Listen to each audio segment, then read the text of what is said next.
Welcome to the Microsoft Tips Showcase, where we provide quick single-topic videos on how to do something within a Microsoft 365 related tool, such as SharePoint, Dynamics, Office, etc.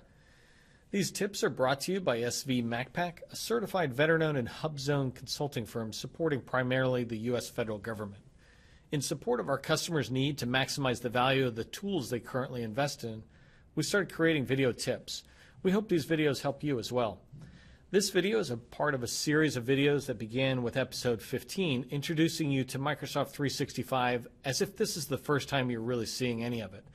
We'll move pretty quickly to keep the videos short. Let's go ahead and get started here by switching over to the Office 365 landing page, the home page here.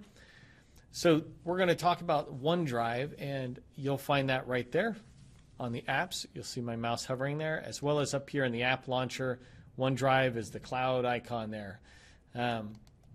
One thing I want to tell you before we switch over to it is that the way I describe OneDrive to people basically is that the OneDrive is now your C drive. In the old days, for those of us who are old, but even for people who are a little younger, you stored files on your C drive, or if you were in college, for example, you stored it on your C drive, your thumb drive, drives like that. And none of those drives are what are called enterprise drives or supported from any kind of enterprise approach for backups, ensuring that the drives are always available, things like that. And so when you put it into the enterprise environment, it protects it. When you put it on OneDrive, it's there and it'll never be gone.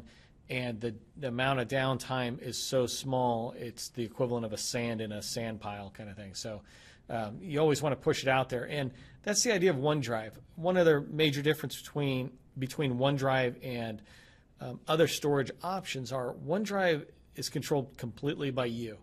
Every other option within Microsoft 365 is controlled by the team, whether it's your company, whether it's your department, your project team, whatever it is. If it's stored somewhere else within Microsoft 365, it's controlled by that team, that group, if you will. Even if you're the only person in that group, it's still that group. But OneDrive is yours, and then you decide to share out to your colleagues or to anybody else that you want to. Let's go ahead and click on it. Just do a quick tour of OneDrive. I'm clicking on my own. You'll see it pops up, and it gives you kind of this walkthrough. We'll go ahead and move on out. You'll see files that I created. If you've been following this series of training, I created some files earlier in training. Let me go ahead and close this really quick. So you'll see those in there. This attachments one, I'll explain this in a different video, but basically it's this way of taking the email attachments and beginning to bring them back into Office 365 and into your OneDrive. So right in here, I mentioned that it's as if it's your C drive. You do have the ability to create new documents through this process, same as you could do anything else. These are all just tools you could use. But some of the key features to pay attention to in OneDrive, clearly you can see a lot of your activity, but you can also see recent, which is handy. If you're dealing with a lot of files, like many people are, then this allows you to begin to see stuff. Shared with me is what's on other people's OneDrives or in other environments where they're sharing it. And so in this particular case, the other user account I have is sharing this file with me, and so that's how I'm able to see it. Discover is something we showed on an earlier video, but this is the ability to see what's going on out there that you have access to.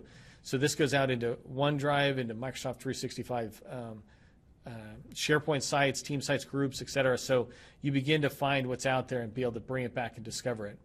If you happen to delete anything, you have a recycle bin, and in the recycle bin you have the ability to find it and restore it if you need to restore it. There's also a second stage which lasts a little longer, and that's a separate set of trainings. Let me go ahead and come back here to the main OneDrive. So right there, you land on it, and that's where you have your activity. If you want to share something with somebody from your OneDrive, you can sit there and do multiple things. You can go in here to the icon on the menu and hit share with other people, or you can just have this icon, and this allows you to shoot an email to somebody that says where you can share it with them. You can send them a link, or you can bring them back here. Depending on your organization, you may or may not be able to share it with people who are outside the organization as well. One last thing is this is linked into your onto your desktop if you'd like it to be, and so you can sync it with your desktop where you have the ability to store it out there on your computer.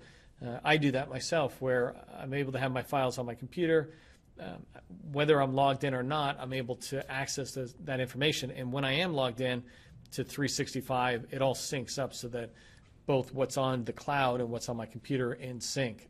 So that's a good thing handy thing to have. Go ahead and go back here.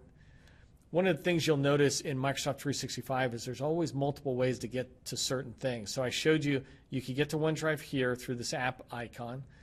You can also do it through the app launcher right there, OneDrive. Coming down here, you'll see more in OneDrive. Down at the bottom, you'll see OneDrive. And I mentioned on the profile, as we go into the profile, you'll see that you have access to my OneDrive here. You have access to see some of the files that are on your OneDrive. So the ability to find everything you're looking for is delivered in multiple ways, but OneDrive is a great place for you to store your files if you want to primarily keep them for yourself and occasionally share them out. So OneDrive for Business on Microsoft. That concludes this lesson. I hope you found the tip useful as you continue to use Microsoft 365 related products in support of your day-to-day job. Please provide me with feedback in the comments, letting me know how I can make these tips more relevant and useful to you, including suggesting tips you think we should create. Finally, if you found this review helpful, please share it with others on one of the social media platforms or just give it a thumbs up. I'm your host, Neil McDonald with SV MacPack. I thank you for joining me today and hope you'll join me again for other tips.